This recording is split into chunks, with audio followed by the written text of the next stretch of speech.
केंद्रीय वित्त मंत्री निर्मला सीतारमण ने रविवार को लोकसभा में अपना 9वां केंद्रीय बजट पेश करते हुए बड़े ऐलान किए हैं। वित्त मंत्री ने बजट में किसानों का खास ध्यान रखा है। किसानों की आय बढ़ाने से लेकर पशुपालन और मत्स्य पालन तक को बढ़ावा देने का जिक्र किया है।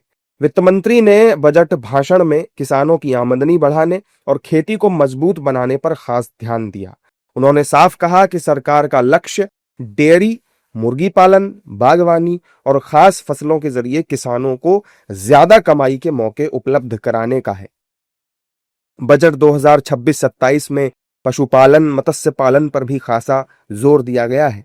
बजट में डेयरी और मुर्गी पालन को मजबूत करना सरकार ने अपनी प्राथमिकता बताया है, ताकि किसान दूध, अंडे और इससे जुड़े उत्पादों के जरिए स्थायी आमदनी कमा सकें। वहीं भारत सरकार प्रमुख नारियल उत्पादक राज्यों में नई सुविधाएं भी स्थापित करेगी। साथ ही सरकार नारियल से बनने वाले तेल, रेशे और अन्य उत्पादों को भी बढ़ावा देगी।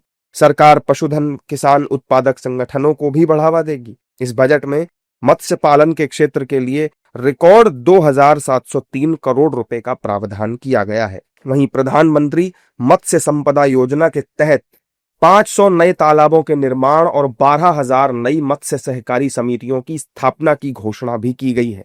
बजट के मुताबिक तटीय क्षेत्रों में नारियल, चंदन, कोको और काजू जैसी फसलों के साथ उच्च मूल्य कृषि को बढ़ावा दिया जाएगा।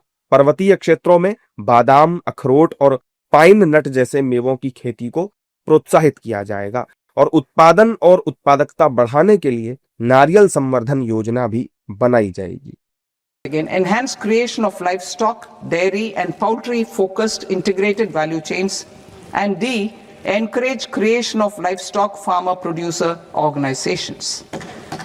High value agriculture. To diversify farm outputs, increase productivity, enhance farmers' incomes and create new employment opportunities, we will support high value crops such as coconut, sandalwood, cocoa, cashew in the coastal areas, agar trees in northeast, and nuts such as almonds, walnuts and pine nuts in our hilly regions. These all of them will be supported.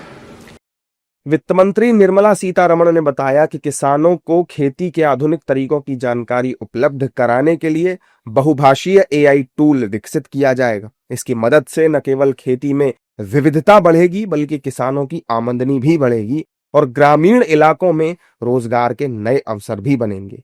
इसी सोच के तहत budget में खेती के पारंपरिक तरीकों के साथ साथ नए क्षेत्रों पर भी जोर दिया गया है।